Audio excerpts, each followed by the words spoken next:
Today is May 19th, 2024. The conflict in Ukraine continues. As many may now be aware of, Russian forces have opened yet another front in the Kharkov region. They have made an incursion into territory that Ukraine had taken following their 2022 fall offensive.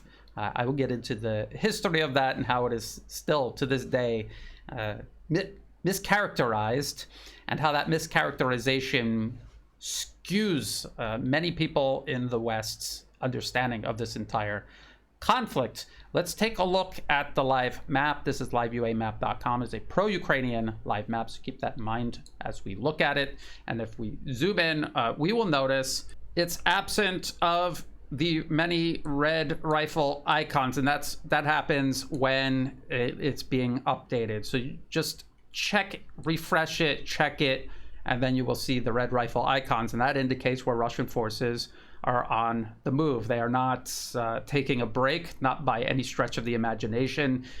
You would have seen the red rifle icons outside this area, west of Donetsk city, west of Avdiivka. All of these towns that Ukrainian forces had fallen back to, they are now under Russian control. Russian forces continue to push westward. Here, outside Bakhmut, west of Bakhmut, Chasiv Yar, Russian forces continue making progress in this direction. They are in the built-up area of Chasiv Yar. That continues. And this is even according to this pro-Ukrainian map. And of course, what has been covered intensely over the last few days or week now is the Russian incursion into this territory here in Kharkov, territory that, as you can see in blue, had been previously held by Russian forces at the beginning of the special military operation, and then they had withdrawn. And now they are back, and they are taking this territory back. And we're hearing a multitude of narratives coming out of both pro-Russian and pro-Ukrainian, pro-NATO commentators, talking about how this is a big arrow offensive by Russia. They're storming into Kharkov. They're going to take Kharkov city, and the Ukrainian forces are stopping them and stabilizing the lines. That is not what is going on. Russia, number one, seeks to create a buffer zone here to put an end to Ukrainian attacks on population centers in Belgorod. They also, as they have been doing all along, building up their military forces and then introducing them onto the battlefield in areas that force Ukraine to commit reserves, what is left of its reserves, stretch their army as thin as possible, and continue grinding it down. You have Ukrainian forces fighting everywhere all at once, and they're not able to fight effectively anywhere. That is the strategic dilemma that Russia has created for Ukraine and continues to compound as it introduces these additional forces that it is raising, arming, mobilizing, sending into the line of contact, sending to the line of contact. Let's take a look at how the Western media has been covering this. This was toward the beginning, May 10th. Via The Hill, Russia launches major offensive in Kharkov region. They're calling it an offensive, and technically you could call it an offensive. Russian forces are moving forward. They're attacking Ukrainian positions, but it is not an offensive in the sense that this is a big arrow offensive seeking to sweep in and take huge tracts of territory, or to surround, cut off, and capture Kharkov city. It is nothing of the sort. It is a extension of the attritional warfare that Russia has been fighting all along. The article says Russian forces appear to have launched the offensive from Russia's Belgorod region and are moving toward the town of Vovchansk, which lies north of Kharkov, the second largest city in Ukraine. Russia is putting intense pressure on Ukrainian forces across the front line, making critical advances in the Donetsk region after months-long delay of new U.S. military aid to Kiev. So that is essentially what Russia is doing. It's creating a buffer zone. It is also creating additional pressure on thin and now crumbling Ukrainian lines. That is the whole point of this. It was the right time to do it, and it creates an intense strategic crisis for Ukraine. Then the Hill cites various Western analysts. This is what it says. George Barros, the Russia team and geospatial intelligence team lead at the Institute for the Study of War, said on X that Moscow's attack may be a reconnaissance in force, a large maneuver meant to gain information about an enemy's position, or a badly conducted combined arms attack. Either way, the attack will put more strain on Ukraine on another front, as troops are already defending against Russian assaults across the eastern and southeastern battle lines. Michael Kaufman, a senior fellow in the Russian and Eurasia program at the Carnegie Endowment for International Peace, told the War on the Rocks podcast earlier in the week that if Russian forces can move closer to Kharkov city, they could force a partial evacuation and create a major problem. And then they quote Michael Kaufman, and he says, while I don't think Russia has the forces to take Kharkov, no, obviously they're not trying to take Kharkov. It's not even something they would concern themselves with or even think about at this point. They may conduct an incursion to create a so-called buffer space that would effectively hold Kharkov at risk, and it would be something Ukrainian forces would have to deal with all the way up to the northeast. That would then create a lot of challenges for them in sustaining the rest of the line. Exactly. That is exactly what Russia is doing, is creating a buffer zone to protect Belgorod, and at the same time, an extreme strategic dilemma for Ukraine, in addition to all the other dilemmas that are multiplying and compounding. Especially this first analyst, George Barros, who wants to try to suggest that this could possibly be a blunder, a Russian blunder, an attempted offensive to sweep in and take Kharkov. This is not something that Russia has been doing throughout the special military operation. They have made it abundantly clear. They have even openly said that their goal is to grind down Ukrainian troops, grind down Ukrainian military capabilities. That is the whole point. They're building up their military industrial base to outproduce the collective West. They're raising additional forces. They outnumber, they outgun Ukrainian troops on the ground. It is a war of attrition. Time is on their side, and they're using this to their full advantage. They put additional pressure when they are able to, when is optimal, and that is exactly what they're doing in the Kharkov region. This is now an additional area. Ukraine says they're stabilizing the lines there. Well, how are they doing that? They're taking scarce troops, equipment, and ammunition. They're sending it there to fight Russian forces there, which means it can't be elsewhere. Let's take a look at this France 24 article. Germany's Scholz joins with Nordic countries to urge Europe to boost Ukraine aid. So there has been panic, additional panic, because there was already a mounting sense of panic across the West as Ukrainian lines began to crumble in the Donbas region. That was already happening. Now you have this additional crisis in Kharkov. The panic is growing. And so this is what France 24 reports. Germany announced that it would send a third Patriot air defense system to Ukraine in April. A decision, Scholz said, was difficult because they do not have many of the systems, and they don't have many of the interceptors for the system to fire either. That is actually the main problem. But it was important to do that we hope some of our European countries can follow, he said during a security and competitiveness summit in Sweden with prime ministers of 5 Nordic countries. Ukraine needs a lot of munitions, artillery, tanks, and air defense, and especially Patriot and the IRIS-T system from Germany, which will be most helpful, Scholz said. We will support Ukraine as long as it takes, he stressed. Again, they have to send these systems. These are not additional systems Ukraine will now have at its disposal. These are systems to replace Patriot air defense systems that have been targeted and destroyed by Russian forces. The other problem is the actual interceptors the Patriot missile system fires. They do not have enough of them. There was already a critical shortage before they were even sent to Ukraine. There was a critical shortage because Saudi Arabia was using them extensively in its war with Yemen. And so That is the problem. You can send as many systems as you want, but if there are no missiles for them to fire, then what good is it doing? And if you continue to send additional systems just to replace systems that have been destroyed, there is no critical mass that you're moving towards. You will never have enough of these systems on the battlefield to sufficiently defend Ukrainian airspace. And because of that, Russian forces will continue to apply pressure not only along the line of contact, but far behind the line of contact. They will degrade Ukrainian forces on the line of contact and the military capabilities, logistics, supply centers, training grounds behind the line of contact that is enabling the line of contact to continue to fight on. I've talked about US production of Patriot interceptors. It's somewhere between 500 at maximum 650, or they're trying to expand to 650 missiles a year.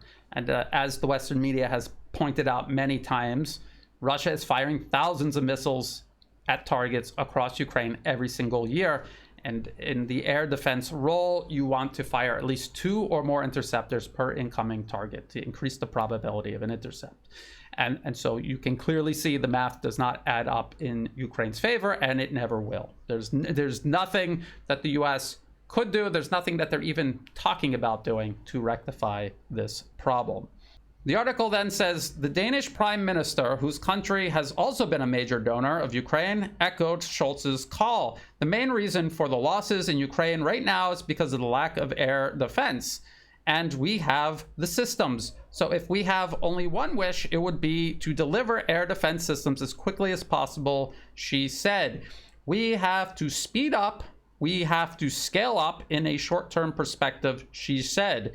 Ukraine cannot win it on their own. They have to do it with equipment from us, but they don't make the equipment fast enough or in great enough quantities. They haven't, they aren't, they won't be. And so if Ukraine cannot win on their own without this equipment and the West is incapable of providing it, that means Ukraine is inevitably going to lose. And even a Western intervention will depend on having this equipment. If they don't have it to transfer to Ukraine, obviously, where are they going to get it when they need it for their own intervention in Ukraine, if that comes to pass? I have pointed out many times before, this type of warfare, large scale, intense, protracted, requires years of preparation. Russia prepared in advance for years for this precise type of conflict. The West did not. They were busy with their small wars, their military forces stretched around the globe. They did not have the military industrial capacity to support this type of conflict. Now they realize that they need it, but because it takes years to develop, it will take them years to catch up. Ukraine simply does not have years. Now, we're talking about this crisis in Kharkov, and we hear a lot of people wondering, how could this happen? How could Russian forces just suddenly appear inside Kharkov and proceed to take territory on this scale this quickly? Taking territory much faster in a much shorter period of time than Ukraine did during its 2023 offensive, which ultimately was defeated by Russian defenses. Here we have an article. This is in Ukrainian. We can translate it. Where are the fortifications? Kharkiv. OVA paid millions to fictitious firms. This is an article about how millions upon millions of dollars were paid to companies that don't exist, connected to basically career criminals in Kharkov. And they took this money and it disappeared instead of being used to build fortifications. Now, it's not impossible for this to be true. This is almost certainly true. Gonzalo Lira, who ultimately was killed through neglect in a Ukrainian prison in Kharkov, Before he died, he talked about the immense corruption, not only in Ukraine in general, but in Kharkov in particular. And so this lines up with everything that we have been hearing about what is going on in Ukraine post-2014, following the US political capture of Ukraine. Blaming it on the local government or criminals in Kharkov is very convenient for Kiev. They can say, it's not our fault, it's their fault. They stole the money, and use them as scapegoats. But ultimately, Kharkov is the second largest city in Ukraine. The security in and around the city in its oblast is ultimately the responsibility of Kiev. Almost certainly, there were politicians, military leaders from Kiev who went to Kharkov to inspect the building of fortifications. And if they really were not being constructed, someone somewhere knew about it, and they made the conscious decision to ignore it or to cover it up or to aid and abet this corruption, this theft of resources that were meant to go to fortifications. Either way, this is just one symptom of a much greater sickness. This is what happens when a country is overrun with people who are willing to work with foreign interests, and Washington in particular, against the interests of their own country, against even their own self-preservation. We can see this process now playing out in Ukraine. These are people who did not think several steps ahead of what they were getting themselves into when they decided to work with the United States. Other people who understand what the US is doing all around the globe, they predicted that this would happen. They warned that this would happen. Now it is happening. And as I have said many times in the past, Ukraine, the US government, European leaders, NATO, they are their own worst enemies. If this is true, if these fortifications were not built, the frontline fortifications, if they were not built, surely fallback positions were not properly prepared. And if that is true, then that is an additional critical problem on top of all of the other problems Ukraine faces. A lack of trained manpower, a lack of arms and ammunition, a degrading of their existing military capabilities, and now they don't even have proper defenses prepared ahead of Russian advances, Russia placing pressure on Ukrainian forces. And even though this is not a big arrow offensive meant to take sweeping tracts of territory, the fact that there are insufficient fortifications for Ukrainian forces means that Russia will be able to take a greater toll in terms of attrition on the Ukrainian forces in and around Kharkov. Let's continue looking at Western media coverage of all of this. Here is the New York Times. Facing Russian advance, a top Ukrainian general paints a bleak picture. Ukraine's forces are stretched thin and have minimal reserves to draw on, the chief of military intelligence said, in addition to shortages of weapons. These are all things that I have been saying for the last 2 years. This was May 14th. These are things that I have been saying for years now, 2 years, over 2 years. And people dismissed it as Russian propaganda. Now here is Budanov, head of military intelligence, saying all of this. The article goes on and it says, the situation is on the edge, said General Budanov, the head of Ukraine's military intelligence agency. This was in a video call from a bunker in Kharkov, if you believe that. Every hour, this situation moves toward critical. His bleak assessment echoed those of another Ukrainian officers in recent days, that the country's military prospects were dimming. Again, people objectively looking at what is going on in Ukraine saw this taking shape over the last 2 years. This was entirely predictable. There's nothing surprising about any of this at all. This is what happens when you are fighting a war of attrition. You do not have sufficient military industrial capacity to support a war of attrition, and you attempt to substitute public relations stunts in place for where you actually require large amounts of manpower, arms, and ammunition. In addition to being outnumbered, the Ukrainians face critical shortages of weapons, especially artillery ammunition, and $60.8 billion worth of arms from the United States, approved 3 weeks ago after months of congressional gridlock, have barely begun to arrive. And I was listening to Michael Kaufman in another interview or discussion he was having, and he was talking about how unrealistic it is for people to imagine that this ammunition is going to just suddenly show up at the front line instantly after it's been approved. And that is true.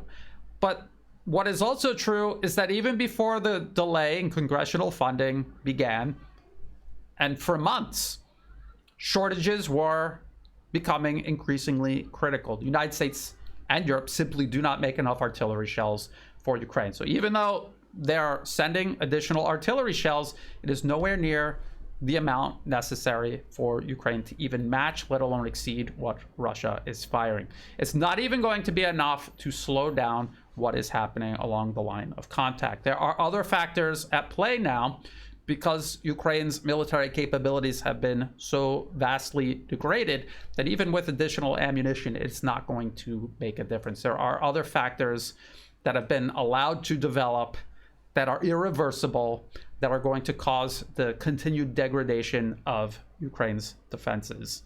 It also says, like most Ukrainian officials and military experts, General Budanov said he believes the Russian attacks in the northeast are intended to stretch Ukraine's already thin reserves of soldiers and divert them from fighting elsewhere. Exactly.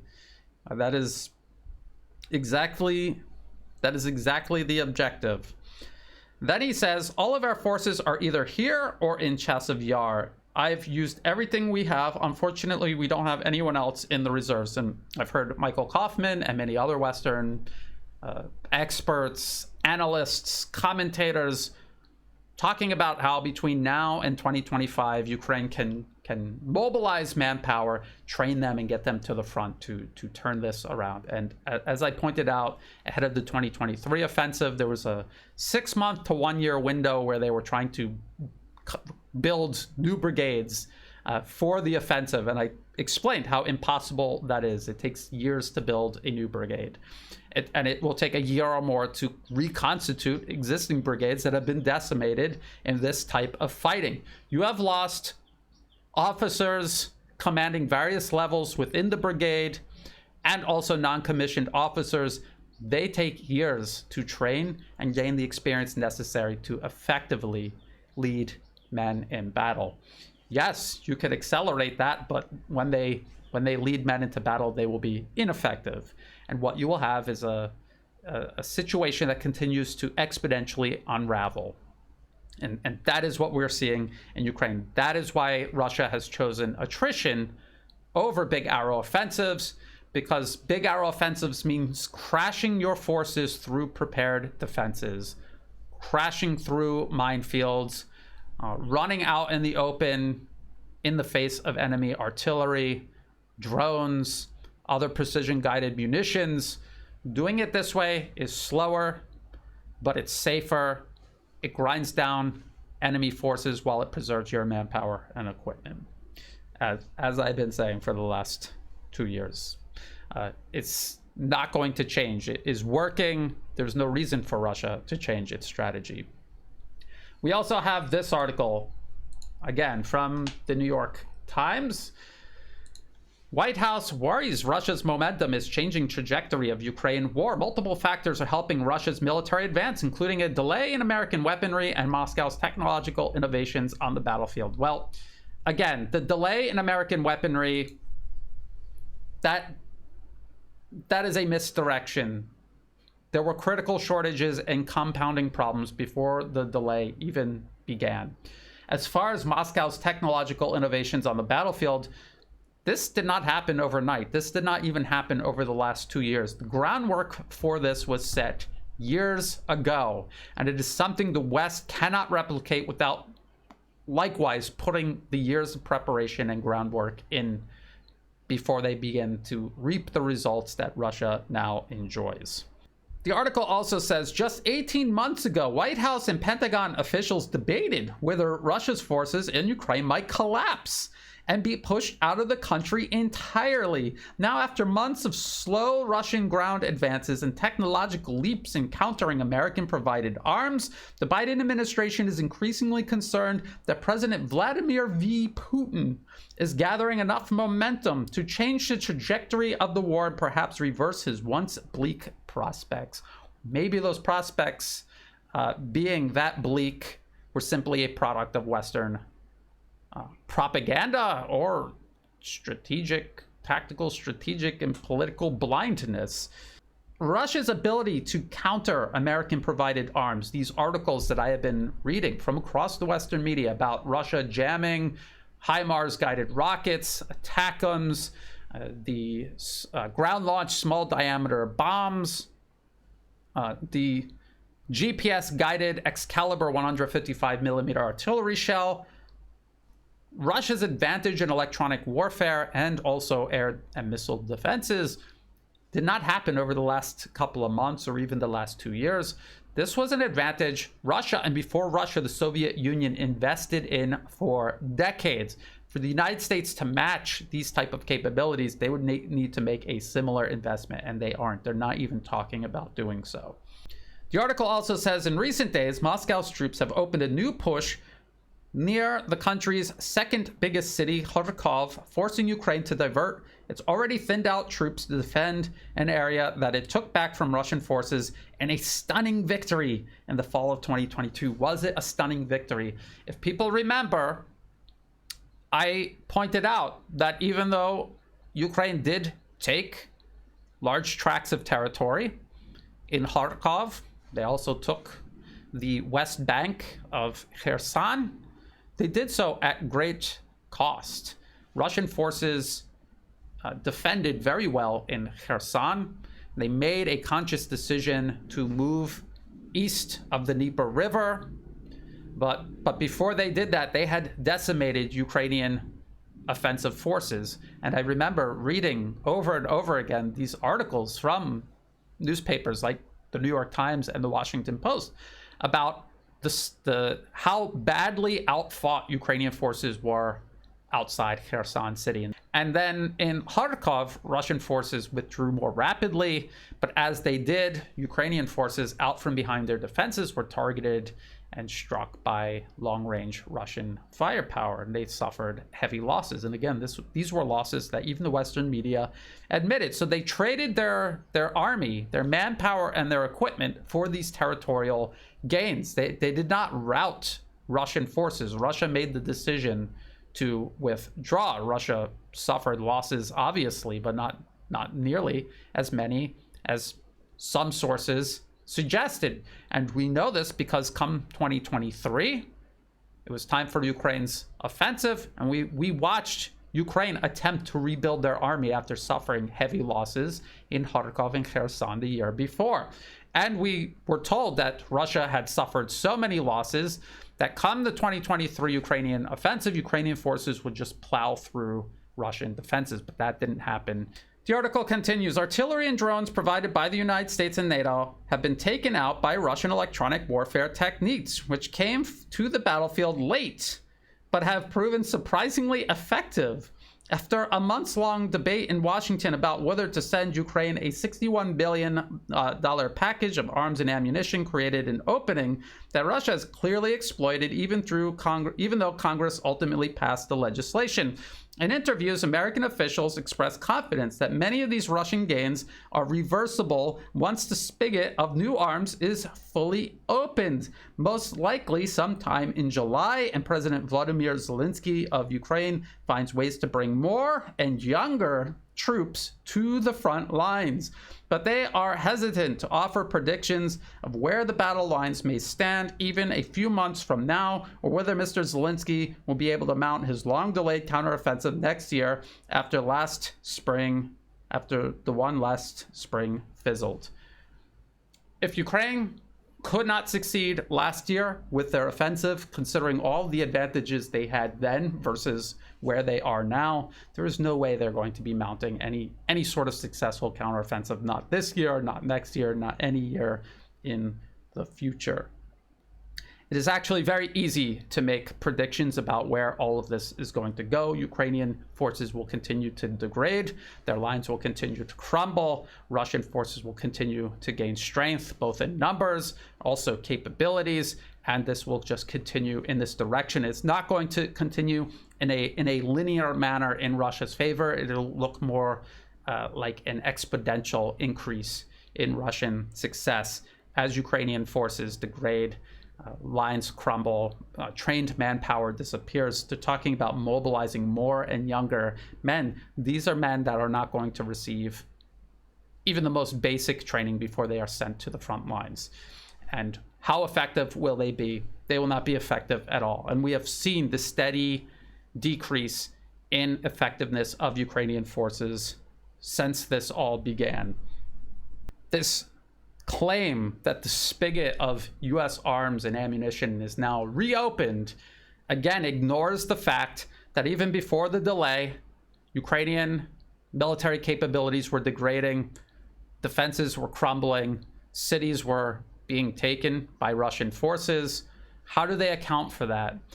They're using this as an excuse, and they're using this as a means to continue compelling Ukraine to fight on, as if somehow there is light at the end of the tunnel, and there just simply is not.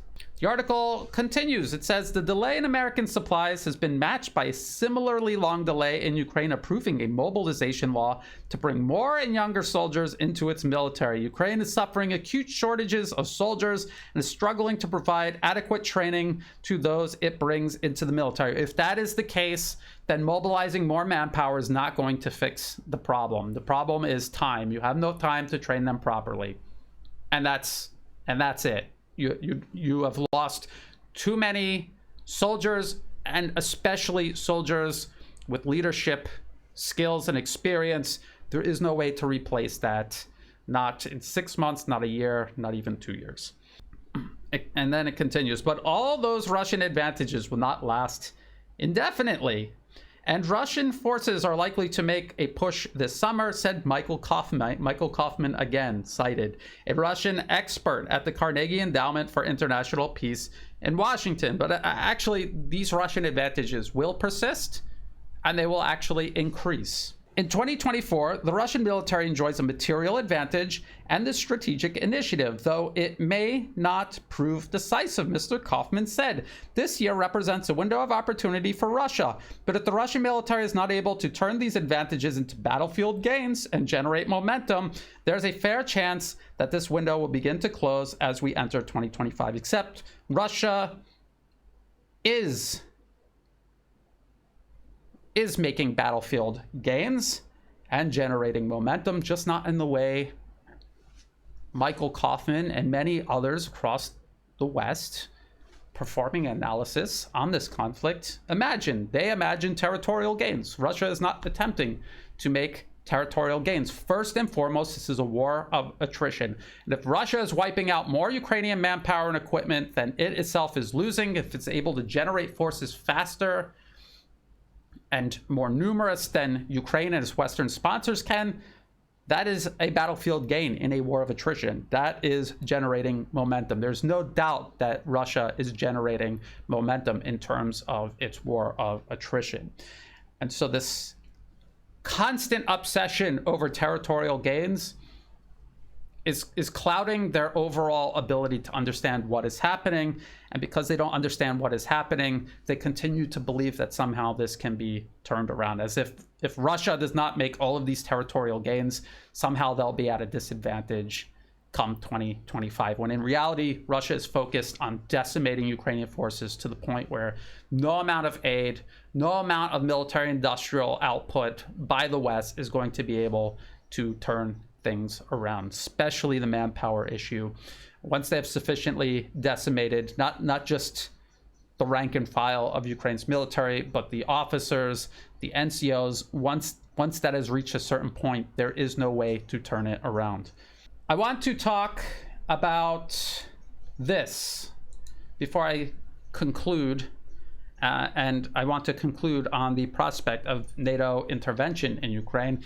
This is from Reuters. Ukrainian strike on Crimea air base destroys 3 Russian warplanes, satellite firm says, May 17, 2024. And why is this big news?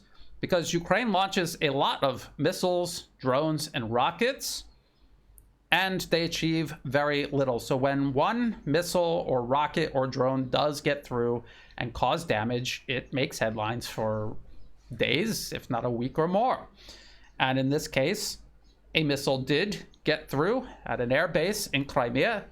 It apparently has destroyed aircraft. So let's read about this. A long-range Ukrainian strike on the Moscow-controlled Belbek air base in occupied Crimea destroyed 3 Russian warplanes and a fuel facility near its main runway this week, U.S. commercial satellite company Maxar said. The company cited satellite imagery taken on Thursday as showing that 2 MiG-31 fighter jets and a Su-27 fighter jet had been destroyed. It said 1 MiG-29 fighter aircraft also appeared to have been damaged. It also says the Russian defense minister said on Thursday that Ukraine had staged an overnight attack on Crimea and that its air defense forces had intercepted 5 long-range missiles known as ATACMS.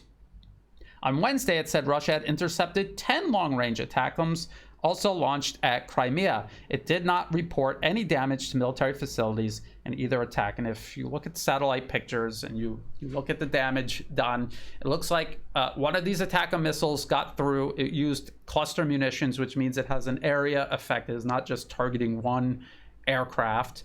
It is going to target a number of aircraft and any other sort of ground support equipment in the blast radius. The cluster munitions are able to damage, even destroy equipment that's left out in the open.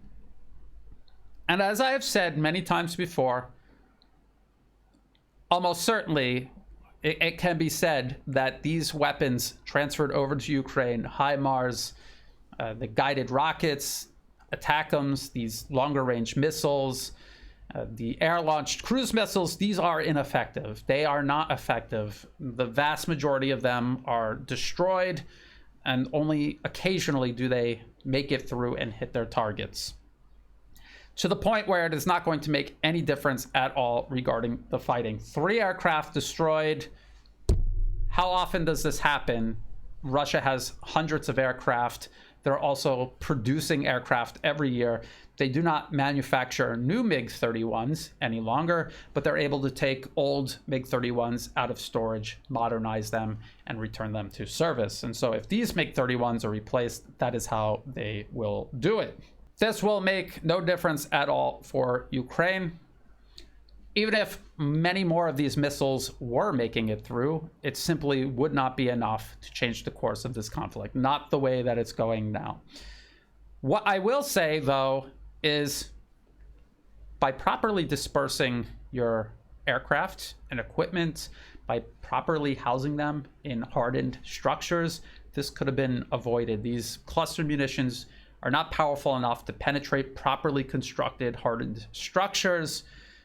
No, this one attack, the loss of 3 aircraft, is not going to change the course of this proxy war between the US and Russia being fought through Ukraine. However, this equipment that Russia has, as much of it as possible, is needed to deter the prospect of NATO intervention. The more of this equipment that Russia is able to maintain and keep operational, the more of a deterrence it will be for a NATO intervention. When NATO sees this equipment being destroyed, even if it's just a small amount here and there, ever so slightly, it increases the temptation for NATO to get involved directly, because this is a war of attrition.